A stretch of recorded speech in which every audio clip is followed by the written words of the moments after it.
Hi, I'm Alex with Esoteric Explanations, and today we're going to be talking about the different types of theism. Now, what is theism? And I promise you're going to be hearing this word throughout the video a lot, so theism in a simple sense is the belief in a god or gods, also known as deities. To make this concept easier to understand, I've separated this video into four main categories. Number one is based on the belief in deities, or how much one may believe in them. Number two is based on the number or amount of deities one worships or sees as existing. Number three is based on the nature of deities, on either how they came to be, how they interact or manifest themselves within or outside this world, with number four being based on the morality of these deities. Starting off with those based on belief, we've already gone over theism, so next we will go over atheism, which many of you will know as the lack of belief or disbelief in a deity or deities. Another term for atheism was non-theism, which was a term invented to get rid of any negative stigma some might have against the word atheism. Next we have agnosticism, which is the spectrum of beliefs that lie between theism and atheism, where one might question whether or not a deity exists without wholly disbelieving nor wholly believing. Next we have anti-theism, which is the belief that theism or theists should be opposed. Next up we have theism based on the number of deities. Many of you will be familiar with monotheism, which is a belief in only one deity. This deity is typically a supreme creator deity, which solely is responsible for the creation of the universe. Monotheism can typically be seen in religions like Christianity, Islam, and Judaism, as well as Zoroastrianism and Sikhism. Next we have polytheism. Polytheism is the belief in multiple deities, typically each having their own core responsibility or core spheres of influence. Examples of polytheistic beliefs are the religions of the ancient Greeks, ancient Romans, or ancient Norse. Modern examples would be that of Hinduism or paganism. There are, however, different types of polytheism. Types of polytheism include henotheism.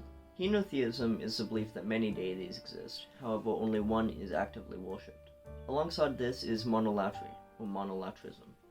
This is a belief that one deity is supreme to all other deities and is worthy of more worship than the others. Thirdly, there's Cathenotheism. Cathenotheism is very similar to henotheism, however the prime deity that they worship is typically switched from time to time.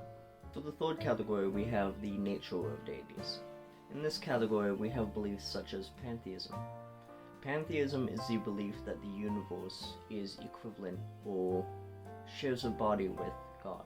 This belief typically holds that God is all around us, is within us, and is within everything we see, do, feel, or sense. Along with pantheism is panentheism.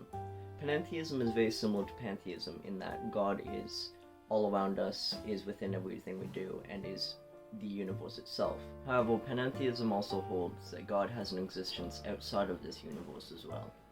Furthermore, we have deism. Deism is the belief that a single God created the universe, but rather than through spiritual means, one should seek to find such God through rational means.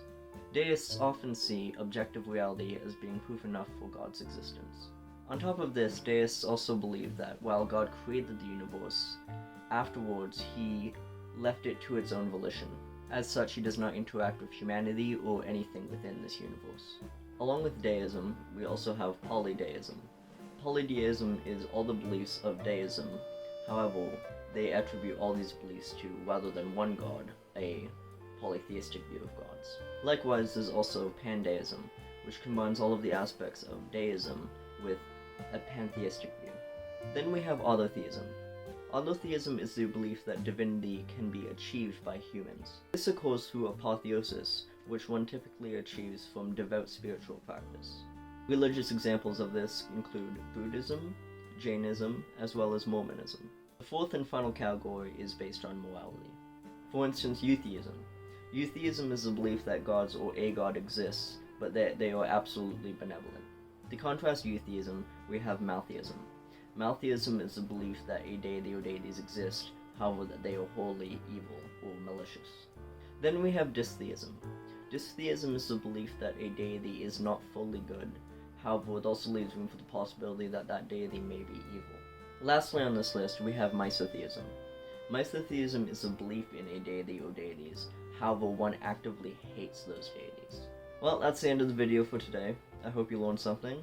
If you like my content and want to see more, don't forget to like and subscribe, and have a good day.